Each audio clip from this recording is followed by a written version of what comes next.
First off, sorry I was a couple minutes late. Last meeting went over, you know how it goes. But my name's Julian. I'm our CTO at Astronomer. I think, there are a lot of familiar faces here, for me. And one of the things that's, we're looking to do is use Open Lineage more for, I guess, we call it job to job lineage, but this idea that today the Open Lineage spec captures um, dependencies within like an Airflow DAG, if there is a data set between those. So if you have task A that writes to data set A and task B that reads from data set A, it's very easy to construct that graph. But it's not always the case that there are data dependencies. Sometimes you have what we call process dependencies. So for example, whenever this task is done, run the next task to send an email. It's useful to capture that relationship, that operational dependency. And so I just wanted to have a conversation around um, if this is something that the spec supports today, and maybe I'm just missing something, or if it's something that we think we should extend this spec to support. I can take a first stab at this, but please feel free to state your opinion as well if you want to add something. I think today it's not in the spec yet, so we talked about adding this a while ago, but this particular conversation has not made much progress yet. I do think that adding facets to capture this would be a good way to do this. So there are two levels. If we think about the Airflow DAG notion, I think there are two levels where we can capture this. One is by adding a job facet where there would be a job for each task in the DAG, right, as it's currently modeled. And you can add a job facet to say, this particular task depends on those other tasks and is a predecessor to those other tasks, right? So you can have the dependency before and what are the things that depend on it. And possibly it can go a little further if there's, conditions or things. So that's kind of more the meta, what's the definition of the task? I think that's one level.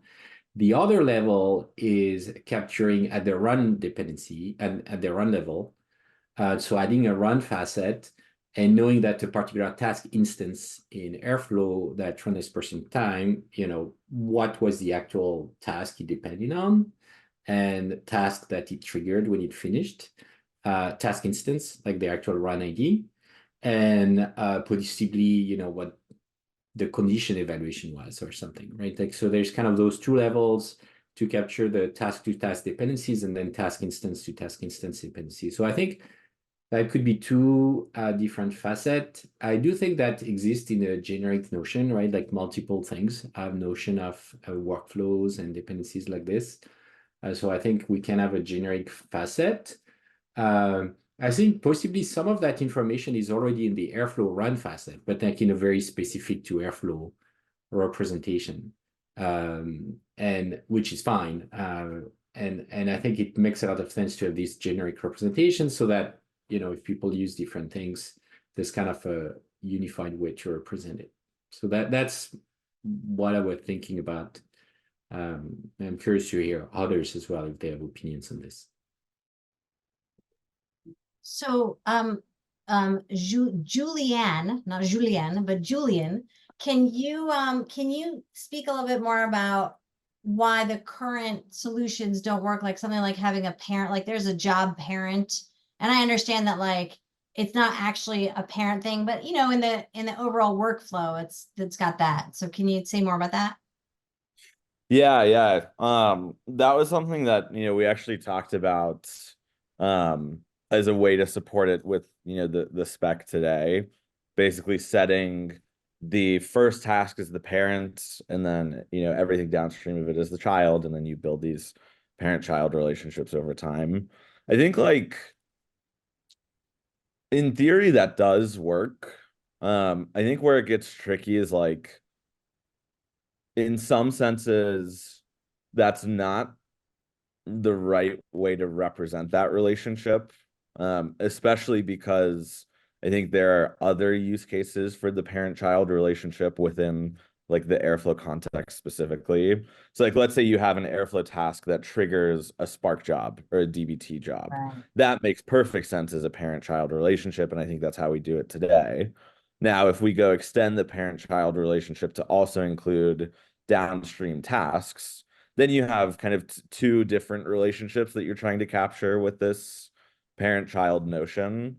But it was something that, we thought about. And I think like to Julian LaNeve's points, you can technically just pass this information in the Airflow facet today, or we could go build a custom facet or find some other way to do it.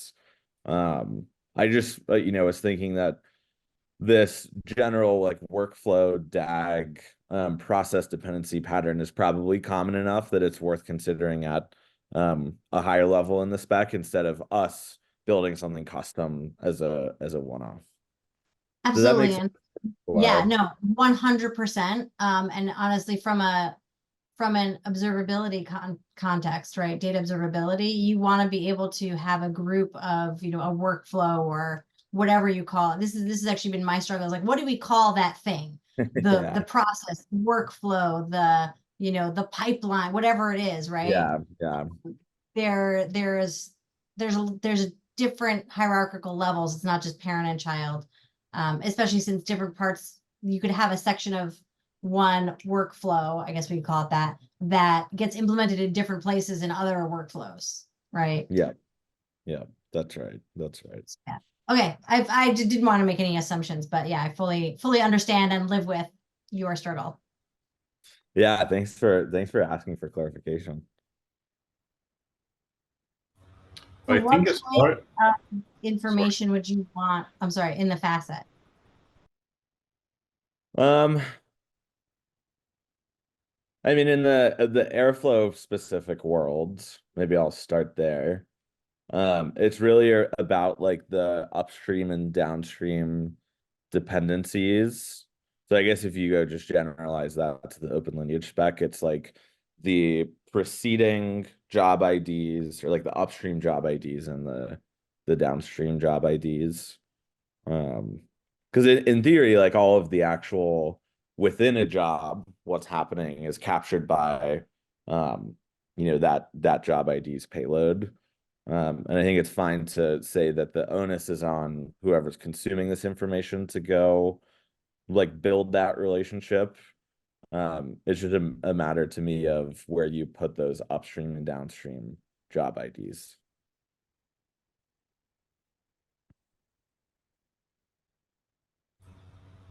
I just wanted to say there's a discussion going on in relation to that parent facet, and I think over there we are trending towards representing the two types of parent-child relationship you mentioned in the same manner. So it would be worth, like, I think, seeing your insights onto that as well. I'm wondering, in this case that you brought up with Airflow, if you can help me understand, what are the examples where you cannot materialize that job-to-job relationship from the lineage you would see today from open lineage events? Yeah, it's a good question. So my understanding, and this might not be correct, so I lean on this group to correct me if I'm wrong, but when there are upstream and downstream data sets that live between tasks, you can capture those as the input and output facets. And I think that there's two like pretty basic use cases that I can think of. One is, well, the Airflow open lineage integration is great, but it's not perfect, right? It's not going to go capture every single data set. And so it's helpful to still know what's going to run upstream or downstream, even if there is a data set in the middle, because you can never guarantee that you capture 100% of lineage implicitly. So that's one. And the second is just when you have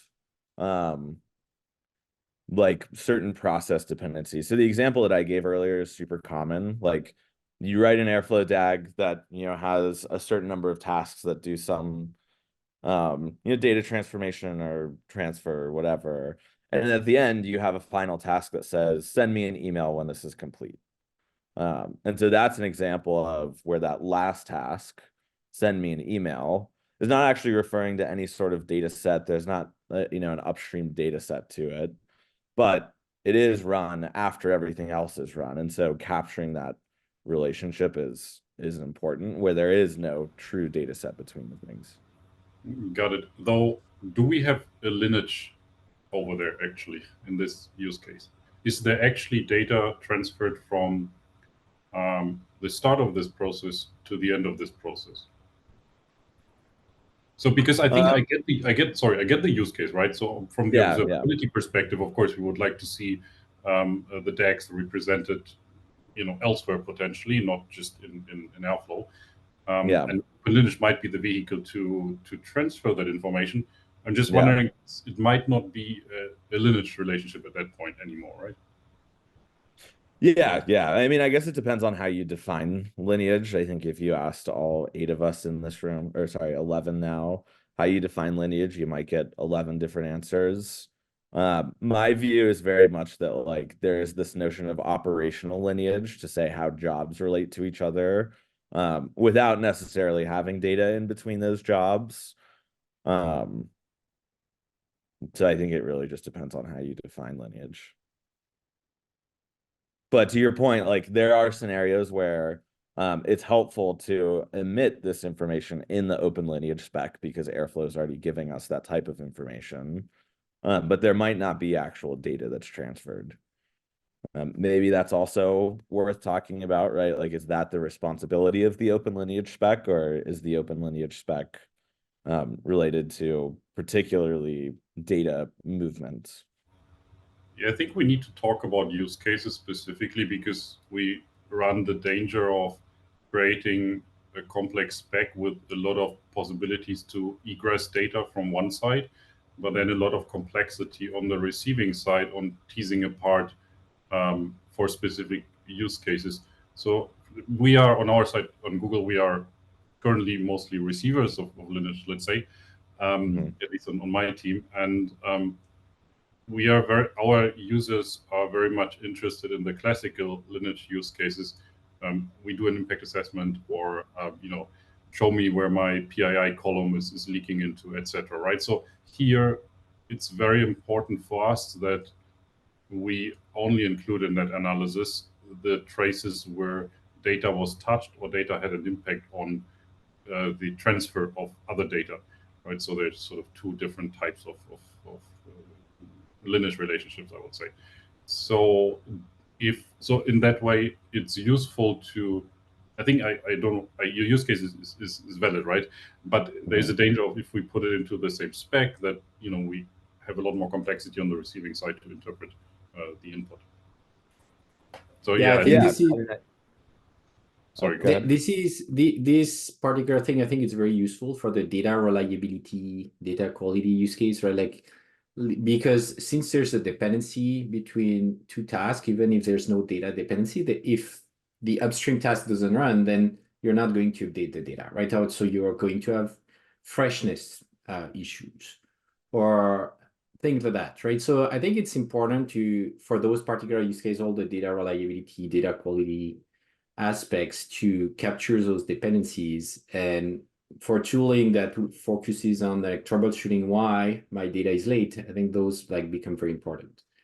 So yeah, I mean that would be the main use cases I would put that category of modeling the actual task. But yeah, I think there's in the generic facets, we probably should look at not putting too many things, right? And leaving to having an Airflow specific facet to have all the details, like of what specifically Airflow does. Otherwise, we get something that becomes complex. I think the use cases that we've found are, as Julian said, the data observability, the reliability, the quality. But we've also had a different step as well. So it's not just, what's the downstream effect of this DAG breaking, right? And to use Airflow terms, right? We have a DAG, we have a job, it breaks. and there's a dependency. So that dependency it might not break, but it won't be fresh, right? So you need to know that for your data quality. But we see that a lot. And we also see people starting to say, I want to be able to see if my workflow, my process, right? My overall, I'm trying to get from here to there, right? Like think of it, well, this is a terrible example for most of you on the call, but if you're in the US and you're doing your taxes, right? There's a lot of inputs into that. And if you can't get your charitable deductions, you can't file your taxes, right? So you're trying to get to that endpoint and you need to know, kind of how fragile is that whole process. That's something that we're seeing too, which is not exactly answered by having another facet, unless that facet is something like a parent facet, like a grouping. It's called something like workflow, where you give it a name and you're like, the workflow is doing taxes and it calls job one, DAG 1 and DAG 2 and all that kind of stuff.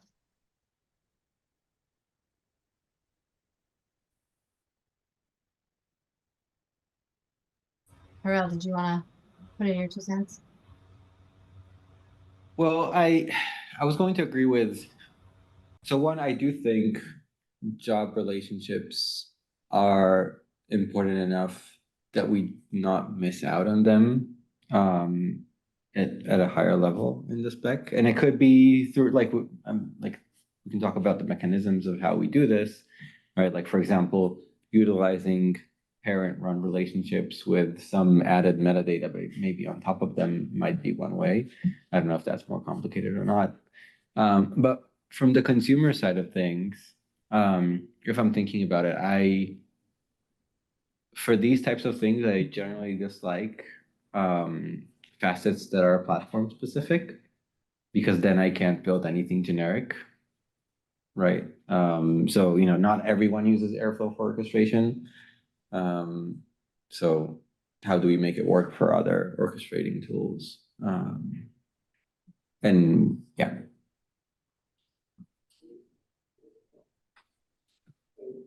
Yeah, and I mean, I completely understand the point that like this adds complexity to the consumer.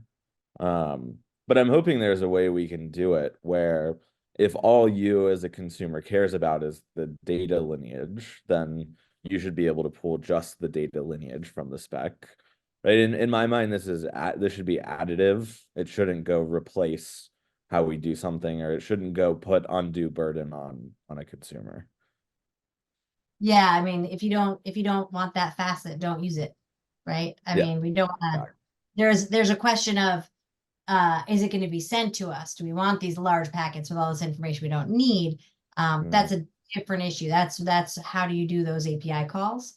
But I think I agree 100%. I think that a generic solution is what is best, and also something that is separate, that you can say, I do want this or I don't want this. Yeah, I agree with that. So if it's encapsulated in facets, that's the place where this should go, according to the philosophy behind Open Lineage. Totally agreed. I think there's a separate problems that someone mentioned on this. I think Julian, you said earlier that you need to refer to the other tasks and jobs that were prior or maybe following the given job that you're looking at. So I think we also need to talk about naming schemes for jobs, because currently this is just very freestyle.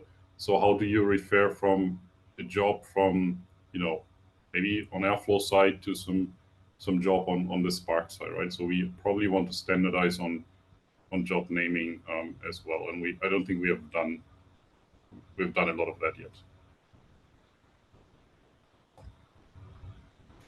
Yeah, how does that part work today? Is it like the Airflow Open Lineage integration, for example, decides what the format of the job name is? Or is it that the like Open Lineage spec says if you have a job that's an Airflow task, this is the format to expect? So today, oh yeah, go ahead, Julian. I mean, you can take. So like today, the way it works is the integration decides how to generate the job name. And so in Airflow, it's just a dag.task, right? And the namespace is a configuration setting. So there's no standardization in the namespace. It's up to the user to make sure they put unique namespace that identify their Airflow instance, for example. And I think, yeah, Jens have made this comment before of like, it would be great to have more of a naming convention and a spec and, you know, define this in the Open Lineage spec instead of just leaving it up to each integration. Oh, go ahead. But yeah, maybe to add some context to this, actually. So we do like the spec does provide guidance for naming conventions for data sets. And the reason we do that is that's how we are able to correlate and actually track lineage, right? Because we observe the jobs, and then we correlate through data set names, right? And so that was critical for the first step. But maybe in this world, then standardizing job names starts to become critical the same way. And that also maybe pushes us for a need to do that programmatically. Because right now it's kind of, we have the naming thing and we hope that whoever writes an Open Lineage integration sticks with the convention, but there's no programmatic way of ensuring that. Right, but I think we can make the whole point of the spec is to make the convention. Whether people follow it or not is up to them. I think there's quite a complexity in terms of names that you might not want to leave this open for interpretation through just looking at documentation, but rather, as Horace said, to make names programmatically defined, maybe even offer sort of a small library to create names for a given system, to validate names, and maybe even to extract some meaning out of names. So I would rather go with that way, what Harold just described. I mean, we have, so from our observation within Google GCP, we have faced the same problem around dealing with names, and we've run repeatedly into trouble ourselves because we were not very diligent initially on defining how those names should look like, and we did come to the conclusion, well, it has to be defined by configuration and supported by tooling, actually. Yeah, I guess the question is, how much do we need a human understandable name like tax workflow versus a unique identifier? Because in the governance space, the more you have words and terminology as opposed to IDs, the more room there is for interpretation or need for explanation. So getting away from that would be good, but we also don't want to shoot ourselves in the foot, because then people will be like, oh, well, process 72. Oh, wait, I thought that was, doing the dishes. No, that's process 73. Process 72 is doing the taxes. Mm-hmm. You're right. I think maybe in general, we want to capture lineage and ensure that the links and subgraphs we captured remain valid, even if someone starts renaming data assets, right? So we would probably rather want to capture IDs and then need to rely on other mechanisms to retrieve the current name and other metadata for the assets for which we captured the lineage. I may be showing my limited understanding of the spec by asking this question, but do we not have the same issue with like parent-child job IDs? And like, if so, how has that worked so far? I mean, they're UIDs, right? So it's up to the tool that ingests them to make sense of IDs to something logical. Yeah. Yeah. Jens, I thought you were actually saying something like more complicated than like but not having a name at all, as opposed to making sure that you have a unique identifier that's not just a text name. Also, UUIDs are like they're smaller, right? Numbers are smaller than text. So Right. Yeah, I think this needs some more thinking, right? Yeah, I think there's room for standardization. But yeah, I see there's different perspectives.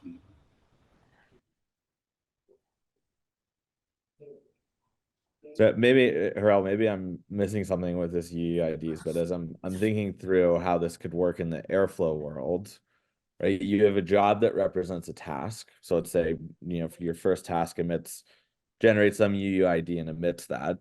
Now your next task that runs, let's say, needs to declare that this first task ran before it, that there's that process dependency or job to job lineage. how does that second task know the UUID that gets generated by the first? So I was assuming the unique identifier would be something like maybe deployment name dot dag name dot task name or something that is like canonical and encapsulates what that task is. Does that question Yeah. make sense? No, it does definitely make sense. So with job hierarchies, so let's take the Airflow and Spark example, right? Like that's from an Airflow DAG, we pass on the run UID of the DAG to the Spark job because the DAG knows its ID, its UID because it's using OpenLineage, right? Then for this job to job, I mean, this might be a stupid idea, but if we do standardize names and names have hierarchy, then we could use that hierarchy to also kind of infer linking. Well, actually, it's not helpful. I mean, it will be helpful for grouping, so maybe that's a good idea for other reasons, but it won't help with ordering of things. Maybe I'm taking too simplistic a view. And did we just lose? Oh, no, we didn't lose Julian. But from a generic, ETL tool perspective, right? You have an ETL tool or an orchestrator or whatever that stores all these tasks. So you have task 1 and task 2, and I've named it task 1 and task 2. But underlying, there's an ID because if I ever want to change it to something else, I want to change it to job 1 and job 2, right? There's an ID that's saved underlying. So my simplistic answer is, wouldn't the software just know? So when the end user developer who is an end user goes and says, I want to make job 1 related to job 2, then the software would know those UUIDs underlying. That's how I would think about it, but tell me if that's too simplistic. No, I don't think it is too simplistic.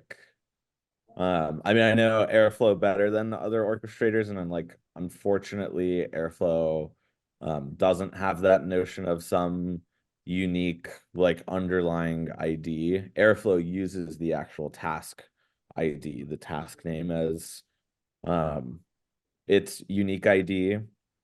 Yeah, but maybe riffing off of what Harel was saying, in theory, for a lot of these job to job or process dependencies, thinking of a task within a broader DAG, you do have some sort of parent-child relationship. And so all you technically need to know is that this job, this task depends on these other two jobs, and you can identify them with the task name because the task name is guaranteed to be unique within the DAG. And so I mean, then it kind of puts the onus on whoever's consuming that information to build to link the actual job with a previous job that it's seen, which doesn't feel ideal.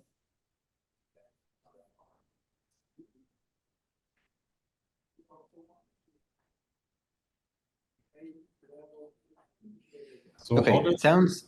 Maybe sorry, go ahead, Jens. one more thought here. So, and maybe I'm on the wrong track, but tell me. So, if we have hierarchy assigned to those job names, then different systems would have different hierarchies. So then, would we need the namespace naming scheme prefix need to declare that system? For example, saying this specific name, following in this field, right, is from Airflow or is from Spark, etc. Because we do actually have the same for the names of data sets. Here we also have the prefix is the type of the system.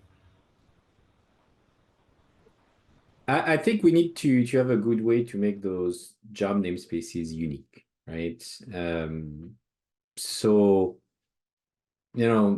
if you give a name to the machine or the instance and it's unique across all the things you're running, then that's a good start.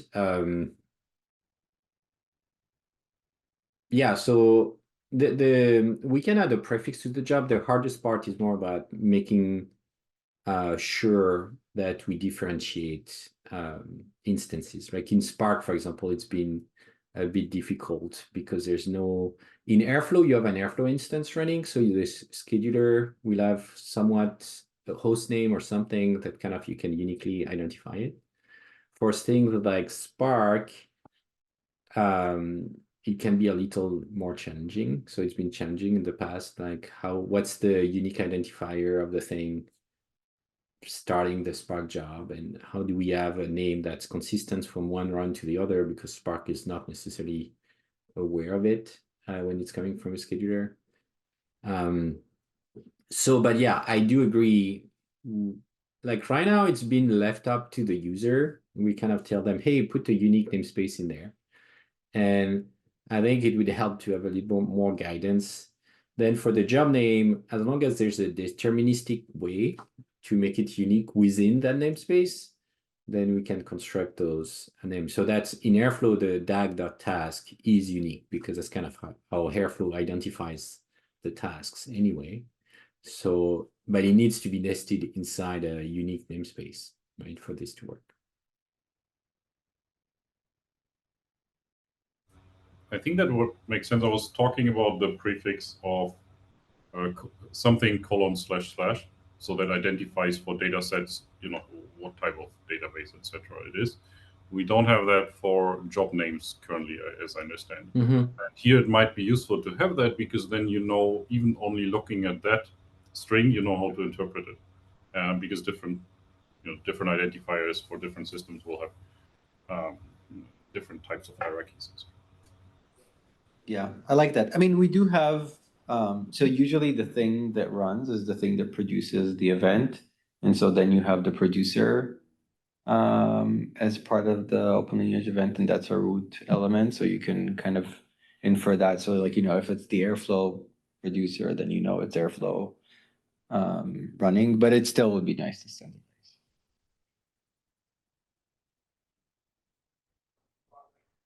But so we have 10 minutes. I'm trying to think if like would there are other things people want to discuss, and B, maybe this turns into like an offline.